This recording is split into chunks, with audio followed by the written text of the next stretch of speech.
시험에 나올 만한 부분만 쭉쭉 뽑아갖고 우리 한번 정리하도록 합시다. 세 가지로 구분합니다. 그래서 소득세는 몇 가지로 구분해요? 세 가지.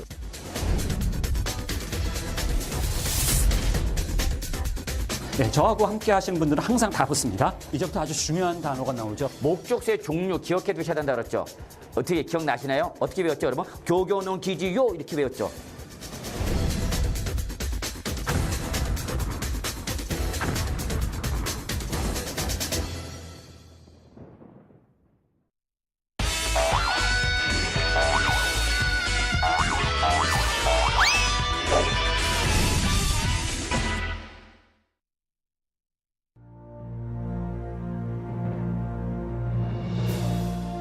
민족의 영산 백두산, 백두산 전기가 담긴 비룡폭포, 역사가 흐르는 압록강, 그 속에 담긴 우리의 이야기를 찾아갑니다. 백두산 하면 뭔가 특별하잖아요. 우리 정서적으로나 역사적으로나 생각만 해도 애국자가 된 마냥 가슴속에서 뭔가 끓어오르는 느낌? 우리가 역사책에서나 보았던 윤동주 시인의 생가라든지 또 일송정, 청산리 대첩 그런 현장들을 둘러보면서 상당히 개인적으로는 그동안에 잊고 지냈었던 어떤 민족의식도 고취되었던 좋은 기회가 됐던 것 같습니다.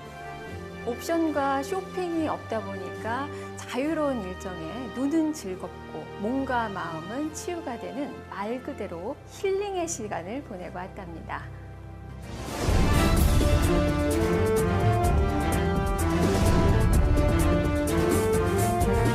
우리 역사상 가장 넓은 영토를 차지했던 고구려. 잊지 말아야 할 항일운동. 역사의 현장에서 그 감동을 느껴보시죠. 고구려에서 근대까지 만주에 깃든 우리의 역사의 현장에서 뜻깊은 감동과 울림을 선사하겠습니다.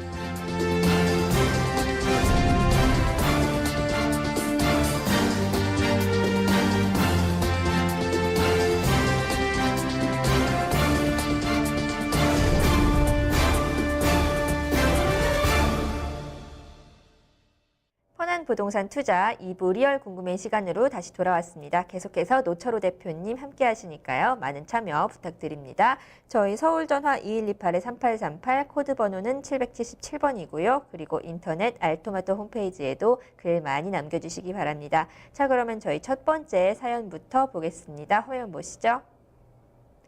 네, 첫 번째 사연 보겠습니다. 안녕하세요. 새해가 밝았는데요. 올해부터 부동산 관련해서 바뀌는 제도들이 많이 있다고 하던데 잘 이해가 되지도 않고 복잡하게 생각됩니다. 알기 쉽게 설명 부탁드려요. 라는 사연이었습니다. 네, 지금 지난해에 이어서 새해에도 부동산 관련 정책들이 쏟아지고 있는데요. 지금 굉장히 내용이 많고 또 뭐가 뭔지 저도 헷갈릴 정도입니다. 좀 자세하게 설명해 주세요. 예, 부동산 정책은 저도 늘 부동산 시장을 늘 바라보는 입장이지만 너무 복잡하고 너무 수시로 바뀌고 그러니까 시청자분들도 자기랑 직접 관련이 없는 것은 뭐가 바뀌나 보다 정도지 쉽게 좀 와닿지 않는 것이 사실입니다. 그래서 이 시간을 빌어서 다 알 수는 없지만 다 알기는 어렵지만 그래도 충분히 이제 이 정도는 좀 알고 가면 좋겠다라는 정도의 내용으로 설명을 좀 드려보도록 하겠습니다.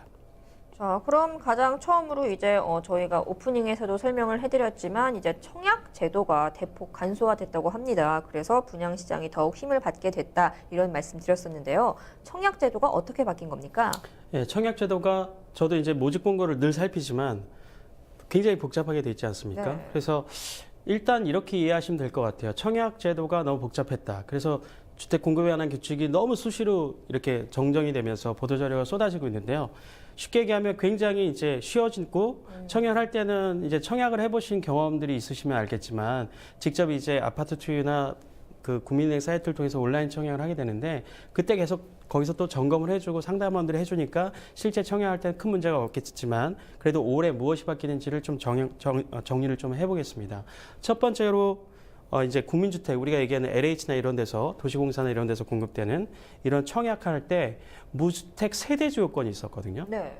그러니까 세대주만 청약을 하니까 이게 세대원들은 청약하기 위해서 세대 분리를 하고 그러니까는 뭐 친척 집에 주소지를 옮겨서 세대 분리를 하고 이런 굳이 필요 없는 일들을 많이 네. 했던 것들이 있어요. 그래서 무주택이면 될지 이거를 꼭 세대주 요건을 굳이 둘 필요가 있겠느냐 그래서 무주택 세대원이면 되지 꼭 세대주가 안 돼도 된다 그래서 세대주 요건을 이제 삭제했으니까 이제 한 집에서 무주택이면 누구나 청약을 할 수 있는 거죠. 그래서 동일 세대원에서는 세대주 요건이 빠졌다라는 것들을 좀 유념하시면 될 것 같고요. 그 다음에 이제 절차입니다. 뭐 우리 특히 이제 LH에서 하는 것은 5년 무주택, 3년 무주택 거기에 따라 순위가 또 많이 갈리고 뭐 이런 것들이 있지 않습니까? 청약저축 총액에 따라서 이런 것들이 국민주택 등은 총 13단계까지 복잡했다고 해요. 네. 그리고 민영주택 같은 경우는 총 5단계인데 이 절차를 굉장히 이제 보통 한 2, 3단계로 줄였다고 합니다. 이 세부적인 것을 이해하기에는 굉장히 복잡한데요. 이렇게 이해를 하시면 될 것 같습니다. 일단은 순위 자체가 청약통장을 1년 이상 12회만 가입하면 누구나 1순위가 되는 것이고요. 네. 이 순위 내에서 이제 추첨과 가점제는 살아있지만 가점제도 2017년까지만 일단은 살아있는 조건으로 한다고 하니까 그런 가점제에 따라서 청약을 하니까 이제 공공 같은 경우에는 5년 무주택, 3년 무주택 구간에 대한 것이 없어졌고요. 무조건 3년 이상 무주택이고 저축 총액이 많은 자가 가장 유리하게 돼 있고 나머지는 굉장히 간소화되어 있다는 것입니다. 그리고 그런 그 열세 단계에 굉장히 그런 것들이 좀 바뀌었다는 것이고요.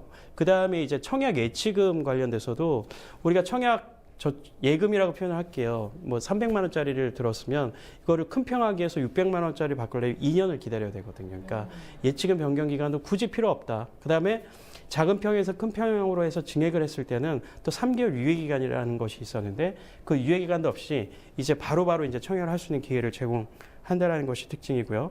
그다음에 이제 청약 가점제가 아까 좀 전에 말씀드렸던 것처럼 2017년까지 이제 유지가 되어 있는데 무주택자에게 상당히 많은 가점을 주잖아요.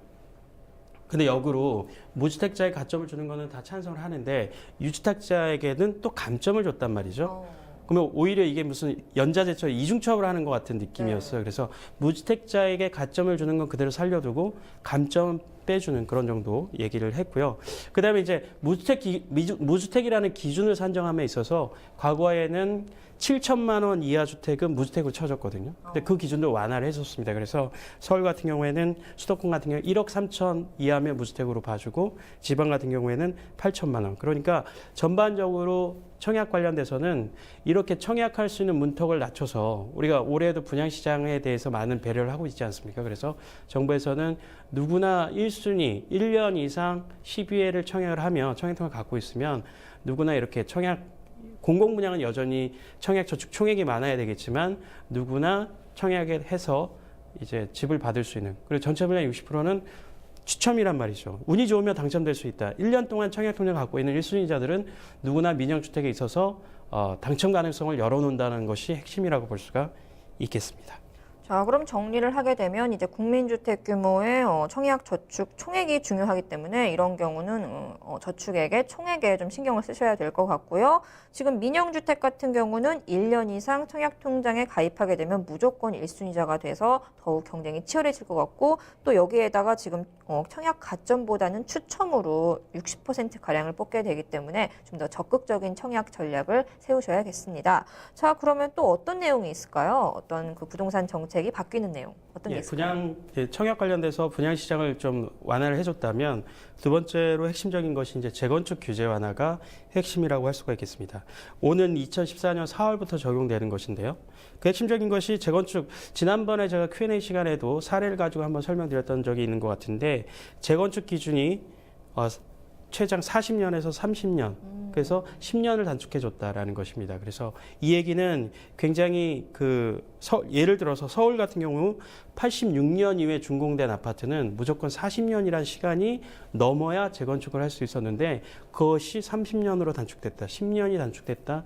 굉장히 효과적인 정책인데 어떻게 보면 전체적으로 우리가 주택을 하나 지금 100년을 바라보셔야 되는데 재건축이 굉장히 짧아지면서 어떻게 보면 낭비가 될 수 있는 측면도 사실이 있는 것 같습니다. 그러나 일단 재건축 시장에서는 재건축을 할 수 있는 연한을 이렇게 10년 단축해줬다는 것은 수혜를 볼 수 있는 지역들이 좀 한정돼 있긴 하더라도 전체적인 부동산 시장을 활성화시키는데 촉매제가 될 수 있다는 생각입니다. 그래서 서울 같은 경우에는 86년 넘은 것은 30년으로 단축됐고요. 88년 넘은 것은 경기도 같은 경우는 88년 넘은 주택의 경우는 과거에는 40년이 넘어야 되는데 지금은 30년으로 단축됐다라는 것.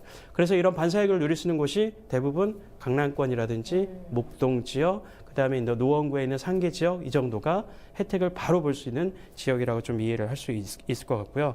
그다음에 재건축을 과거에는 이제 연한이 도래해야 되는데 연한이 도래하지 않아도 재건축을 할 수 있는 길이 열렸습니다. 쉽게 얘기하면 구조적으로 굉장히 위험한 건물이다. 구조적 결함이 있으면 구조안전 평가 2등급 판정을 받으면 재건축을 할 수 있다. 또는 층간 소음이라든지 주거 환경이 지나치게 열악하다 그러면 재건축을 할 수 있는 길이 열어졌다는 거죠. 그러니까 이런 안전진단 기준도 굉장히 좀 완화시켜주고 연한도 단축함으로써 재건축 사업을 좀 쉽게 할 수 있는 것들을 열어줬다는 것이 특징이고요. 이런 것들은 재건축 초과이익 환수제 자체가 3년간 유예시키면서 그거와 맞물리면서 재건축 전체적인 시장을 활성화시키는 데 좀 영향을 미칠 것으로 보여집니다. 자, 그리고 저희가 또 항상 그 일부에서 계속 설명을 해드렸듯이 지금 택지개발 촉진법에 관련해서도 이야기를 많이 해드렸어요. 어떤 대규모 공공택지가 지금 지정이 당분간 중단되기 때문에 그런 곳에 더욱 적극적인 청약 전략을 세워야 한다. 이렇게 강조를 해드렸었는데요. 네, 이건 어떤 내용입니까? 예, 이거를 강조해드려서 일부에도 많이 설명을 드렸는데요. 쉽게 얘기하면 택지개발법을 폐지한다는 겁니다. 연내 폐지인데요. 이것이 주는 의미는 뭐냐면 지금까지는 우리나라 같은 경우에 어떤 택지를 공급하는 주체가 LH를 통한 어떤 국가가 했단 말이죠. 어떤 물론 공공기관을 통해서 국가가 공급했던 것을 이런 대량 택지를 앞으로는 관이 나서는 것이 아니라 민간에게 좀 위임하겠다. 이렇게 좀 이해를 하시면 좋을 것 같습니다. 그래서 지금처럼 이렇게 공공으로 좀 저렴하게 할 수 있는 것들을 만나기가 좀 쉽지 않아 보인다는 생각인데요. 1차적으로는 지금 시장이 좋지 않기 때문에 과도하게 지정만 해놓고 개발하지 않는 것은 안 하겠다라는 거예요. 그래서 2015년도부터 1차적으로는 2017년까지 3년 동안은 공공택지 지정을 중단하겠다는 것이고요. 그다음에 아까 말씀드렸던 택지개발법을 폐지하면서 공급의 주체가 LH가 아닌 민간으로 전환되는 어떤 과도기에 놓여있다 이렇게 이해를 하시면 될 것 같습니다. 네, 그리고 지금 또 이제 또 하나의 화두로 떠오른 대책 중에 하나가 지금 중개 수수료가 인하된다고 합니다. 네, 어떤 내용입니까? 예, 중개 수수료 인하에 있어 시청자분들은 반기시는 분들은 많을 거예요. 그러니까 당장 우리가 살다 보면은 한 번은 집을 사고 또는 한두 번은 집을 사고 전세를 얻고 이렇게 하면서 항상 문제가 이제 수수료 뭐 이런 것들을 아쉬워하시는 분들이 있는데 오피스텔 같은 경우 주거용 오피스텔 같은 경우에는 2015년 1월 6일부터 바로 적용됐습니다. 그래서 오피스텔 같은 경우는 수수료 절반 이하로 떨어졌고요. 그다음에 주택 같은 경우에는 연내 시행 예정인데 국토부에서 권고사항으로 내려왔으니까 이런 그 주택에 관련된 수수료율은 지방자치의회 조례를 거쳐서 확정이 돼야 되거든요. 그래서 지금 확정이 될 때까지는 약간의 계속 갈등 상황이 있는 것으로 보여집니다. 근데 내용은 어떻게 되냐면 기존의 6억에서 주택에 관해서 말씀드리면 매매의 경우 6억에서 9억은 0.9%에서 협의를 했었는데 바뀐 조항에 따르면 0.5 이하로 절반 이하로 떨어뜨리는 것이고요. 전월세 같은 경우에도 3억에서 6억 미만은 0.8에서 협의였는데 아예 0.4% 이하로 변경된다는 것이 확정적인 내용인데 이것은 조례로 확정돼야 되는 거 다시 한번 말씀드리고요. 주거용 오피스텔, 즉 주거 목적의 설비를 갖춘 부엌이나 화장실이나 뭐 이런 욕실을 갖춘 오피스텔 같은 경우 0.9%에서 0.5%로 바로 인하가 됐습니다. 바로 시행이 되고 있는 것이니까 지금 그 얘기가 들려요. 오피스텔만 전문으로 했던 중개 사무소들이 지금 곡소리가 나온다는 얘기를 이거는 내가 어저께까지 받았던 절반의 수입이 날아가는 거니까 어느 개인에게 굉장히 큰 타격을 주는 그런 제도긴 한데 일반인들이 우리 시청자분들 포함해서 모든 분들이 겪을 때는 이거 도움이 나에게는 득이 된다 이런 생각은 가질 수 있는 그런 정책이라고 보여집니다. 그리고 마지막으로 이제 5번째로 보면 상가 임대차법에 좀 변경이 있어서 과거에는 상가 임대차법 같은 경우 굉장히 좀 비싼 상가나 이런 것들은 이 보호 규정이 들어가지 않거든요. 환산보증금에 들어가지 않으면 주지 않았는데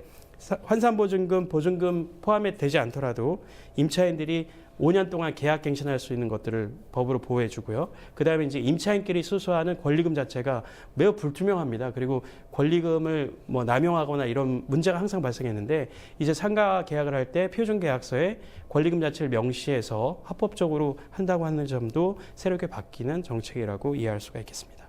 네, 지금 어떤 그 새롭게 바뀌는 정책들을 정리를 해보니 어떤 그 시장 활성화에 또 중점을 둔 것이 있는가 하면 또 이제 상가 같은 경우는 또 임차인을 보호하는 또 이런 내용들이 골고루 담겨 있는 것 같은데요. 전체적으로 어떻게 보시나요? 예, 전체적으로 보면은 그 시장 활성화를 통해서 경제를 좀 활성화시켜 보겠다는 취지에서 많은 어떤 규제들이 풀리는 것 같은데 이것은 이제 부동산이 어렵다고 하니까 나올 수 있는 정책들인데 사실 수혜를 받는 사람들은 한정될 수밖에 없는 좀 아쉬운 점도 있습니다. 그런데 약자를 보호해주는 상가임대차 보호법이라든지 이런 내용들은 완화가 되는 또 이제 보호 규정들이 생기는 것이니까 저는 개인적으로 이러한 지금 전체적으로 규정이 실질적으로는 재건축이라든지 신규 분양 시장 결국은 민간건설업체에 많은 어떤 혜택이 들어갈 수 있는 내용들이긴 한데 이것을 통해서 정부가 생각하는 어떤 부동산 시장 활성화가 단초로 작용되기를 기대해 봅니다. 네, 잘 들었습니다. 이번 답변 내용 화면으로 정리하겠습니다. 네, 새로 바뀌는 부동산 정책 설명해 주세요라는 사연이었습니다.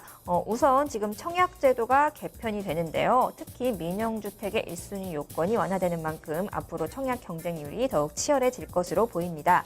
여기에 지금 재건축 관련 규제가 완화됩니다. 재건축 연한이 단축되고 또 안전진단 기준이 합리화되면서 강남권과 어떤 목동 그리고 노원구 상계동 같은 곳이 수혜를 볼 것으로 보이고요. 그리고 지금 택지개발 촉진법이 폐지가 돼서 또 대규모 택지 공급이 당분간 중단될 것으로 보이기 때문에 상대적으로 어떤 분양가가 앞으로 오를 가능성이 있다는 말씀도 주셨고요. 지금 중개 수수료 인하 그리고 상가 임차권이나 권리금을 보호하는 그런 내용들이 골고루 담겨 있다는 점 정리해 드렸습니다.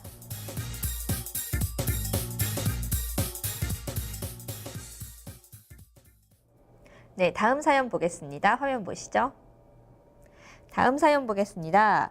안녕하세요. 알토마토TV 애청자입니다. 다름이 아니라 저희가 10여 년 전에 매입한 4층짜리 건물이 하나 있는데요. 문제가 조금 있습니다. 새는 잘 나오는 편이라 크게 걱정을 하지 않고 있는데 준공 당시 2개 필지 위에 건물을 건축했습니다. 한 필지는 저희 단독 소유인데 다른 필지가 공유 지분으로 되어 있습니다. 공유 지분이 지금 5대5 비율이고요.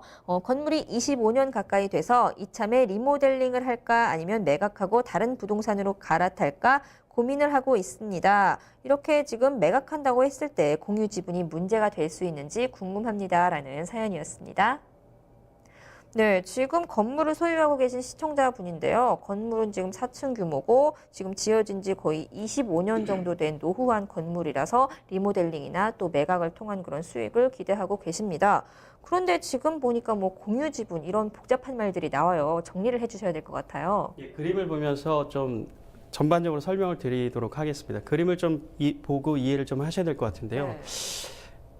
정확한 물건을 보진 않았는데 설명을 들어오면 이렇습니다. 옛날 물건들이 사실은 자기 필지에만 건축을 해야 됨에도 불구하고 이렇게 이제 보시면 필지가 그러니까 우리가 쉽게 하면 대지가 2개인 거죠. 네. 파란색 대지가 있고 노란색 대지가 있는데 건물 자체는 2개에 걸쳐 있다라는 겁니다. 그래서 파란색 건물은 어차피 건물도 A 거고 땅도 A 건데 노란색, 주황색 부분이 노란색에도 걸쳐 있지 않습니까? 그런데 노란색 필지는 반은 A 거고 반은 B 거라는 뜻이죠. 이럴 때 내가 이거를 매각했을 때 지금 건물이 들어있을 때는 크게 문제가 없을 겁니다. 지금 상태 이용하는 데 문제도 없고 내가 이미 50% 지분을 갖고 있는 쪽에 내 건물이 있으니까 서로 양해해서 쓰고 있을 텐데 이것을 만약에 매각을 했을 때 어떤 문제가 없겠느냐라는 것을 좀 정리를 해야 되는데요. 그림을 보면서 간단하게 좀 설명드리면 지금 상태에서 만약에 이걸 다 헌다고 했을 때 지금 건물이 노후화됐기 때문에 이 건물을 신규로 매수하려고 하는 분들은 당연히 신축을 고려하고 이 건물을 매수할 수밖에 없는데요. 그랬을 때 신규로 매수할 때 이 건물을 다 헌다고 했을 때 이 땅의 소유는 특정이 되지 않고 있지 않습니까? 그래서 A 땅이 위인지 R&D, B 땅이 위인지 R&D가 특정이 되지 않기 때문에 분쟁의 소지가 상당히 있는 건물이라고 볼 수가 있겠습니다. 지금 이 상태로 건물을 하면 만약에 비소유자가 지금 노란색 건물이 있는 부분이 자기 땅이라고 우긴다면 네. 신규로 매수한 사람은 활용할 수 있는 토지가 결국은 파란색 필지 외에 건물을 지을 수밖에 없고 나머지는 떨어져 있기 때문에 굉장히 우스운 형국이 될 수밖에 없습니다. 이 문제를 해결하기 위해서 A 소유자 같은 경우에는 본인이 소유하는 기간 동안에 반드시 분필 절차를 거쳐야 된다는 거죠. 분필하기 위해서는 첫 번째로 우리가 이제 지적 공사를 통해서 우리 건물의 경계가 어디고 내 건물이 어디까지 침범했는지를 확인을 해야 된다는 겁니다. 그래서 확인을 통해서 다행히 공유지분만큼만 내 건물이 들어와 있으면 협의를 거쳐서 비소유자와 협의를 거쳐서 내 건물을 분필하면 되시고요. 네. 만약에 더 침범을 했다 그러면 비용은 많이 들어가는데 건물을 잘라야 되는 거죠. 우리가 이제 도시계획선을 새로 세우면서 건물들 많이 자르거든요.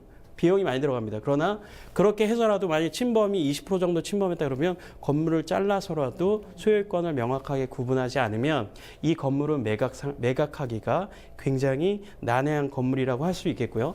만약에 이제 잘랐을 때 또 문제가 생길 수 있는 건 이겁니다. 지금 전체적으로 A라는 것이 단독 소유가 딱 확정이 됐을 때 현 건물이 용적률과 건폐율이 전체 대지 면적 대비해서 법상에 맞느냐 안 맞느냐는 또 건축사가 별도로 또 점검할 문제거든요. 그렇게 해서 만약에 용적률을 추가했다 그러면 6층의 일부분을 또 날려야 되는 상황이 벌어질 수도 있습니다. 그런데 이것을 지금 하지 않고 매각을 한다고 했을 때 신규 매수자한테는 굉장히 불축의 손해가 발생할 수 있다는 거, 그 점 때문에 힘이 드시더라도 반드시 이러한 권리관계를 명확하게 분리하신 이후에 분필 절차를 거쳐서 물건을 정리하시는 것이 매우 중요하다. 이 점을 시청자분께 말씀을 드리도록 하겠습니다. 네, 잘 들었습니다. 이번 답변 내용도 화면으로 정리하겠습니다.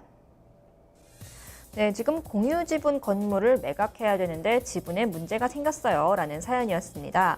매각을 위해서는 반드시 지금 권리관계를 명확하게 먼저 하셔야 되는 상황입니다. 먼저 지적공사를 통해서 현황 측량을 실시하셔야 되고요. 만약에 여기서 그 본인 지분이 50% 이내다 이럴 경우 공유관계를 청산하고 단독 소유권을 획득하시면 되겠고요. 만약에 본인 지분이 50%를 초과했다 그럴 경우 이제 초과한 만큼 비용이 들더라도 좀 철거를 한 후에 그 이후에 분필을 해야 원활하게 매각이 이루어질 것 같습니다.